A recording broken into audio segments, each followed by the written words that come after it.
Hello everyone. आज से हम लोग क्लास 10th की इंग्लिश लिटरेचर की बुक स्टार्ट करने वाले हैं। इंग्लिश लिटरेचर की दो बुक है, एक मेन टेक्स्ट बुक और एक है सप्लीमेंट्री टेक्स्ट बुक। तो सप्लीमेंट्री टेक्स्ट बुक को हम लोग बाद में कवर करेंगे, अभी हम लोग मेन टेक्स्ट बुक को कंप्लीट करने की कोशिश करेंगे। तो इसमें लगभग 11 चैप्टर्स हैं और जो पहला जो चैप्टर है वो है अ लेटर टू गॉड। तो अ लेटर टू गॉड आज हम लोग डिस्कस करने वाले हैं। तो चलिए शुरू करते हैं।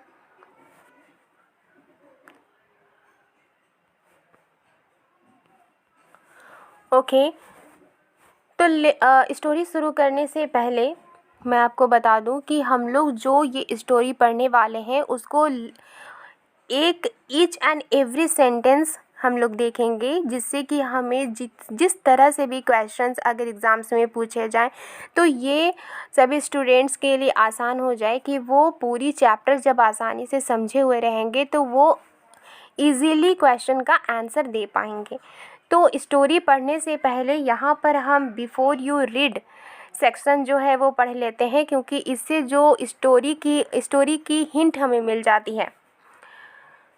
दे से फेथ कैन मूव माउंटेन्स। वे कहते हैं कि फेथ जो है वो माउंटेन्स को हिला सकता है। But what should we put our faith in, पर हमें किस पर यकीन करना चाहिए।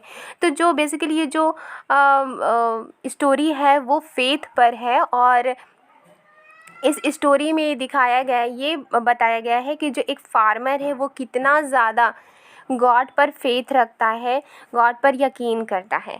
ओके, तो Lencho is a farmer who writes a letter to God.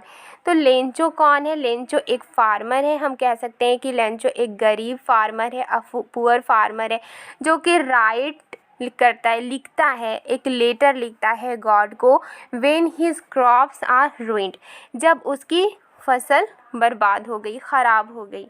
Okay, asking for 100 pesos. और उसने लेटर क्यों लिखा था गॉड को? क्योंकि उसने गॉड से 100 पैसोस मांगा था। बहुत सारे कंट्री में पैसे को अलग अलग तरीके से बोला जाता है, you know well. Does Lencho's letter reach God? क्या लैंचो की लेटर जो है वो गॉड तक पहुंचती है? Does God send him the money? क्या गॉड जो है उसे पैसे भेजते हैं? तो think what your answer to this question should be. सोचिए कि आपका आंसर क्या होगा इन सभी क्वेश्चंस का। And guess how the story continues, और गेस करो कि ये स्टोरी किस तरह से कंटिन्यू होगी before you begin to read it. यानी आपके इस स्टोरी पढ़ने से पहले जो आपको हिंट दिया गया है उसी हिंट से आप सोचिए कि वो जो लेटर है क्या वो गॉड तक पहुंचता है, या फिर क्या गॉड उसकी मदद करते हैं पैसे से। तो ये सारे आंसर्स आप खुद मन में सोचिए। तो चलिए अब स्टोरी को शुरू करते हैं।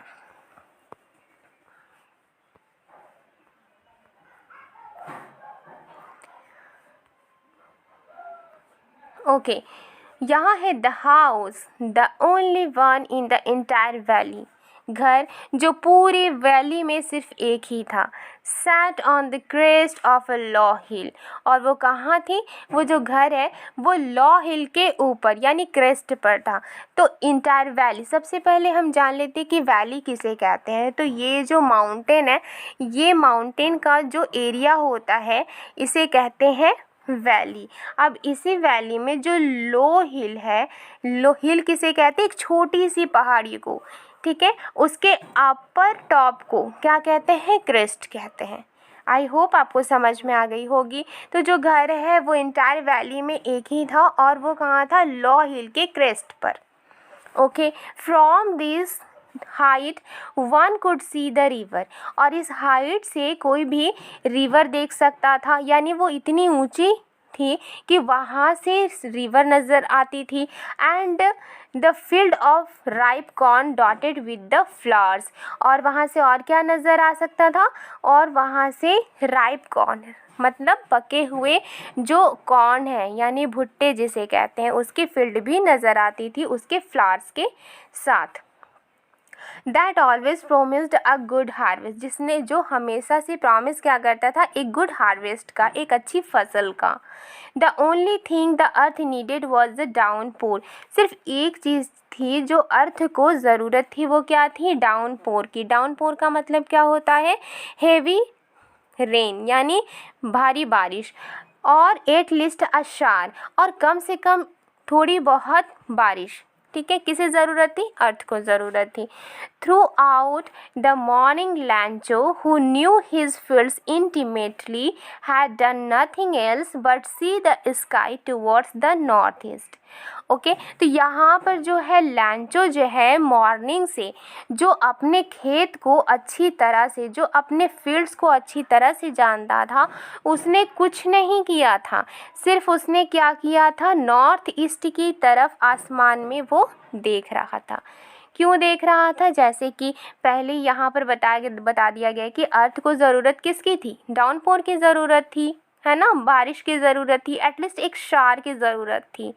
ठीक है, तो उसके लिए वो नॉर्थ ईस्ट की तरफ, आसमान की तरफ देख रहा था।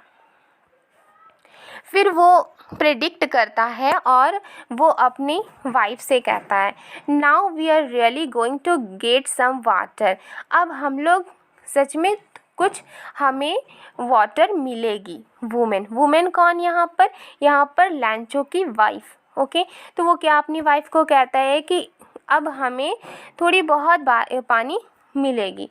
The women who was preparing supper, जो वुमेन थी जो खाना बना रही थी, सपर किसे कहते हैं, सपर कहते हैं रात के खाने को। ओके, तो जो वुमेन थी वो बना रही थी, प्रिपेयर कर रही थी सपर, और वो और वो जवाब देती है, वो लैंचो की बातों का जवाब देती है, यस गॉड विलिंग, हाँ अगर गॉड ने चाहा। The older boys were walking in the field, जो बड़े बच्चे थे वो क्या कर रहे थे, वो फील्ड में काम कर रहे थे। While the smaller ones were playing near the house, और छोटे बच्चे क्या कर रहे थे, उनके छोटे बच्चे जो थे वो हाउस के नज़दीक खेल रहे थे। Until the women called to them all, जब तक कि वो जो वुमेन है, जो लैंचो की वाइफ है, वो उन्हें नहीं बुलाती है, तब तक वो हाउस के बाहर खेल रहे थे। फिर वो वुमेन जो है, लैंचो की वाइफ जो है, वो उन्हें खाने के लिए बुलाती है, कम फॉर डिनर, किस लिए बुलाती है, डिनर के लिए बुलाती है। It was during the meal that, और खाने के दौरान ही just as Lencho had predict, जिस तरह से लैंचो ने प्रिडिक्ट किया था कि उसे उन लोगों को इस बार कुछ बारिश, कुछ पानी ज़रूर मिलेगी, यानी बारिश ज़रूर होगी। Okay,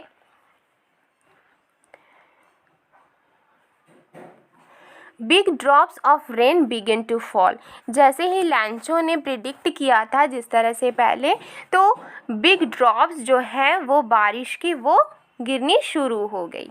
in the north east huge mountains of the clouds could be seen approaching, और नॉर्थ ईस्ट की तरफ से जो है बादलों, बहुत सारे बादल, ह्यूज माउंटेन्स ऑफ क्लाउड्स, बहुत सारे बादल, कुड बी सीन अप्रोचिंग मतलब कि आते हुए देखे जा सकते थे। The air was fresh and sweet, और जो हवा थी वो कैसी थी, जो हवा थी वो फ्रेश थी, स्वीट थी, अभी तक सब कुछ अच्छा था। The man went out for no other reason, और लैंचो क्या करता है कि वो बाहर जाता है, then to have the pleasure of feeling, और वो बाहर क्यों जाता है, वो प्लेजर अपनी फील करना चाहता था, अपनी खुशी को फील करना चाहता था। The rain on his body, वो बारिश की खुशी को फील करना चाहता था, और कहाँ फील करना चाहता था, अपनी बॉडी पर। ठीक है, तो जो लैंचो था वो बाहर भागा और वो बारिश की खुशी जो है वो अपने बॉडी में फील करना चाह रहा था। And when he return he exclaimed, और जब वो वापस आया तो उसने क्या एक्सक्लेम किया, क्या कहा, these aren't rain drops falling from the sky, ये जो रेन ड्रॉप्स हैं वो रेन ड्रॉप्स नहीं है जो आसमान से गिर रहे हैं, दे आर न्यू कॉइन्स। वो क्या है? न्यू कॉइन्स है। अब यहाँ पर लैंचो ने रेन ड्रॉप्स को कॉइन्स क्यों कहा, न्यू कॉइन्स क्यों कहा? देखिए, जब एक फार्मर जो है वो जब खेतों में काम करता है, उसकी जो फसल तैयार होती है तो वो उसको सेल करता है और उससे उसे पैसे मिलते हैं, जिससे कि वो पूरे साल उसका खर्च निकलता है। ओके, इसलिए लैंचो ने क्या कहा? लैंचो ने रेन ड्रॉप्स को न्यू कॉइन्स कहा, नए सिक्के कहा। The big drops are 10 cent pieces. अब लैंचो ने बड़े ड्रॉप्स को यानी बड़ी बूंदों को, बिग ड्रॉप्स को, बड़ी बूंदों को उन्होंने क्या कहा? 10 cent pieces. Okay, and the little ones are 5। और जो छोटे जो रेन ड्रॉप्स हैं उनको उसने क्या कहा? 5 cent pieces. Okay, with satisfied expression. अब जब उसने बूंदों को देखा, बारिश को जब उन्होंने देखा तो उसके चेहरे पर क्या था? एक सेटिस्फैक्शन था, वो इत्मीनान था उसके चेहरे पर। ही regarded the field of ripe corn with its flowers. और वो क्या करता है? थैंक करता है किसको? फील्ड, राइप कॉर्न, जो कि जिसके साथ फ्लावर्स भी थे, यानी पके हुए जो भुट्टे थे, उसके फील्ड को रिगार्ड करता है, उसको थैंक करता है दिल से। Wrapped in a curtain of rain. और वो जो फील्ड था वो किस में ढक गया था? रेन यानी बारिश के पर्दे में ढक गया था। उसको बहुत ज़्यादा सेटिस्फैक्शन होने लगा, सेटिस्फाइड हो गया वो, क्या बारिश हो रही है, मेरा जो फील्ड है वो अच्छी तरह से इसमें से हार्वेस्ट होगा, वो बहुत खुश था। But suddenly a strong wind began to blow and along with the rain very large hailstones began to fall। यहाँ क्या लिखा है कि वो अब तक तो ठीक था, वो सेटिस्फाइड भी था, वो खुश भी था बारिश को देखकर, बट अचानक सडनली एक बहुत ही ज़्यादा भारी हवा, एक स्ट्रॉन्ग विंड बहने लगी। And along with the rain, और बारिश के साथ साथ वेरी लार्ज हेल स्टोन्स, बहुत बड़े बड़े जो हेल स्टोन्स होते हैं, हेल स्टोन्स क्या होते हैं? जो ओले होते हैं। आपने देखा होगा कि जब बारिश होती है तो कभी कभी बर्फ़ जो है, जो ओले होते हैं वो आसमान से गिरते हैं, कुछ छोटे होते हैं, कुछ बड़े होते हैं, तो वो क्या, वो गिरने लगे। This truly did resemble new silvers coin. और वो कैसे लग रहे थे? वो न्यू सिल्वर कॉइन्स के तरह, क्योंकि जो हेल स्टोन्स होते हैं, जो ओले होते हैं, वो वाइट कलर के होते हैं।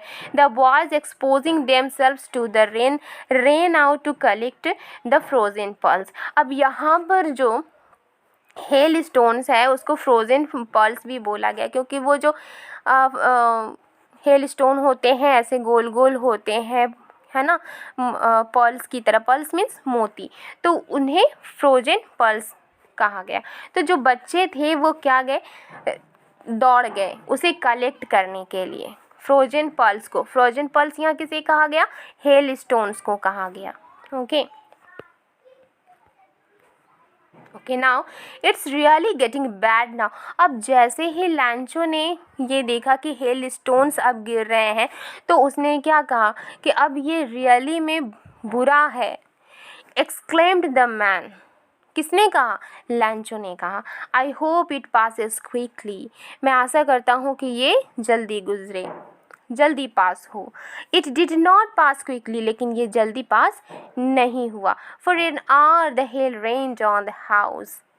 और लगभग 1 घंटे तक जो हेल है, जो हेल स्टोन है बारिश के साथ, वो उसके घर पर गिरी, गार्डन पर गिरी, हिल साइड पे गिरी, यहाँ तक कि कॉर्नफील्ड में गिरी और पूरे के पूरे वैली में गिर रही थी। The field was white as if covered with salt. और जो फील्ड था वो वाइट हो चुका था पूरा। क्यों हो चुका था? क्योंकि उसमें जो हेल स्टोन्स है गिरकर चारों तरफ हेल स्टोन्स ही भर गए थे, ओले ही भर गए थे, इसलिए वो वाइट दिख रहा था फील्ड, और जैसे कि मानो वो नमक से पूरा ढक गया हो। Not a leaf remained on the trees. और एक पत्ता भी पेड़ पर नहीं था। The corn was totally destroyed. और जो कॉर्न था, जो भुट्टा था, वो टोटली बर्बाद हो गया था, डिस्ट्रॉय हो गया था। The flowers were gone from the plants. और जो फूल थे वो पौधों से प्लांट्स से गिर गए थे, हट गए थे, यानी प्लांट से फ्लावर्स भी प्लांट में फ्लावर्स भी नहीं थे। Lencho soul was filled with sadness. अब लैंचो की जो आत्मा है, लैंचो क्या है, वो बहुत ज़्यादा दुखी हो गया। When the storm had passed, और जब स्टॉर्म आंधी जब गुजर गई, आंधी जब चली गई, he stood in the middle of the field, और वो कहाँ खड़ा हो गया, फील्ड के बीच में खड़ा हो गया। And said to his sons, और अपने बेटों से कहा, a plague of locust would